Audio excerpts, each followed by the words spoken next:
नमस्कार, सियासी पिच देख रहे हैं आप। मैं शिवम राज आपके साथ। बिहार विधानसभा चुनाव की आहट तेज हो चुकी है और इसी बीच प्रधानमंत्री नरेंद्र मोदी की गया जी दौरा राजनीतिक गलियारों में कई नए संकेत छोड़ गया है। शुक्रवार को गया जी में हुए एनडीए की विशाल रैली के दौरान मंच पर एक हलचल कैमरे में कैद हो गई। प्रधानमंत्री मोदी जब मंच पर मौजूद नेताओं से हाथ जोड़कर अभिवादन कर रहे थे, उसी समय आरएलएम प्रमुख उपेंद्र कुशवाहा के पास रुके और मुस्कुराते हुए उनसे बातचीत की। इसके बाद जैसे ही मोदी केंद्रीय मंत्री और जेडीयू के वरिष्ठ नेता ललन सिंह के पास पहुंचे और उनसे भी कुछ कहा, जिस पर ललन सिंह ने सिर हिलाकर हामी भरी।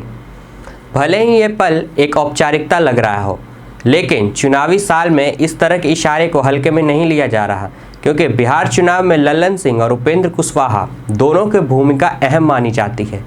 राजनीतिक विशेषज्ञों का मानना है कि पीएम मोदी का यह इशारा गठबंधन की मजबूती और सहयोगी दल को सम्मानजनक जगह देने का संकेत हो सकता है। और ये तस्वीरें न सिर्फ एनडीए की एकजुटता का संदेश देती है, बल्कि सीट बंटवारों की चर्चाओं के बीच यह भरोसा भी जताती है कि जेडीयू और आरएलएम को गठबंधन में मजबूत भूमिका दी जाएगी।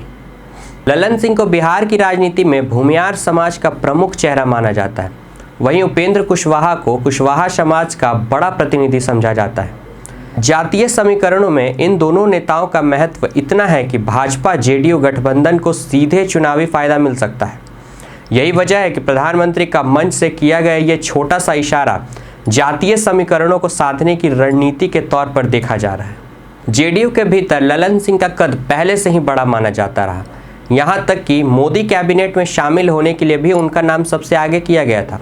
वहीं उपेंद्र कुशवाहा की सक्रियता से एनडीए को पिछड़ा वर्ग का समर्थन हासिल करने में मदद मिल सकती है। ऐसे में गया जी की ये सभा चुनावी तैयारी और गठबंधन की रणनीति का साफ संकेत देती दिख रही है।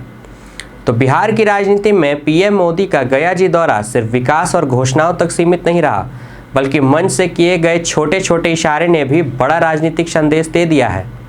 अब आने वाले विधानसभा चुनाव में ये समीकरण किस तरह असर डालेंगे, ये देखना दिलचस्प होगा।